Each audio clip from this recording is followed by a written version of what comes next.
Ako si Johnny B. Dolor, ang farm operator ng J&D Integrated Farm. Ako ay nakapagtapos ng kursong Marine Transportation.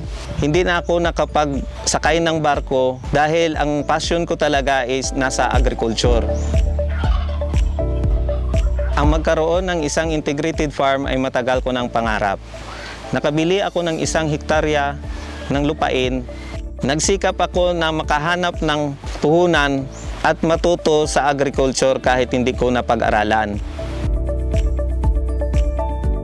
Ang J&D Farm ay na-launch as a learning site for agriculture last June 21, 2022. Ang coconut-based learning site for agriculture noong December 6, 2023.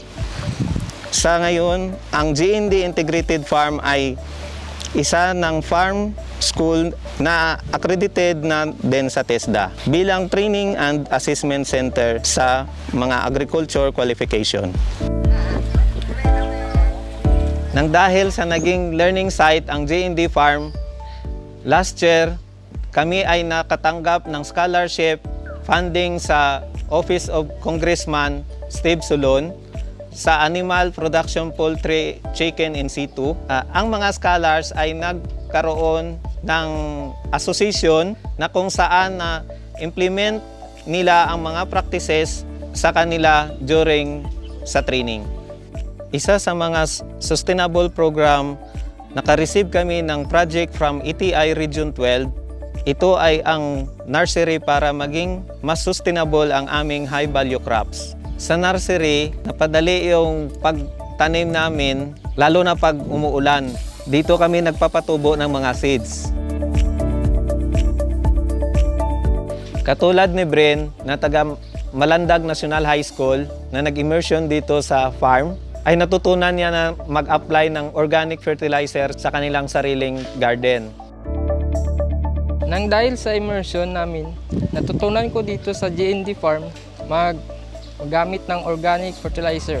Sa J&D Farm, natuto akong mag-artificial insemination. Ngayon, ako na ang nag-AI sa mga baboy namin. Isa po ko sa mga beneficiary sa kahibalo diri sa Integrated Farm. Dako kay mo natabang sa among sarili nga ang kaalaman diri sa among nakuha diri sa eskwelahan sama sa artificial insemination ug makatabang pud sa among pamilya kay diha mi nagakuha og sweldo sa income sa baboyan, sa lubi og sa manok ug sa kambing. Dahil nasa ilalim ng niyugan ang aming baboyan, malaking tulong talagang hindi masyadong mainitan ang alaga naming baboy. Yung mga challenges na naranasan namin sa farm ay ang sa livestock, yung ASF na African Swine Fever. Ang isa pa naranasan namin ang sakit sa manok. So biosecurity din ang ginawa namin. Ang sa ngayon na naranasan ng farm ang El Nino. Kahit papano nakasurvive na naman ang farm kasi hindi naman isa yung produkto niya. Yung mga gulay ko naapektuhan ng init. Buti na lang meron akong coconut na may resistensya sa init. Sa isang buwan, makaharvest kami ng 10 piraso isang puno. So dili lang mais among gitanom diri, pati ubang mga forage nagatanom gyapon mi. Ito po yung aming dragon fruit. Bagong rehab lang po ito kasi nilipat namin sa mas malaki na area. Dito sa J&D Integrated Farm, isa sa aming main product sa high value crops ay ang coconut. Upang maging sustainable at makatulong sa aming mga empleyado, sinubukan din namin gumawa ng cocoa flour. Sa dehydrator, marami kaming trial na ginawa katulad ng pag-drying ng 4 hours, 5 hours, 12 hours.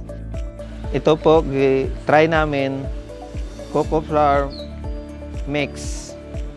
Umaasa kami na ang cocoa flour ay ma-perfect at mabenta din namin sa market.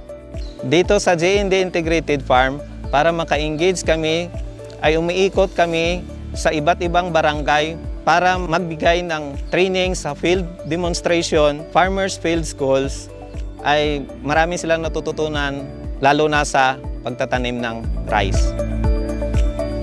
Mag-engage sa mga farmers activities at gamitin ang teknolohiya na angkop sa ating kakayahan. Magsimula sa maliit, pag-aralan at solusyonan ang posibleng ma-encounter na problema. Together, we can cultivate a brighter future for all.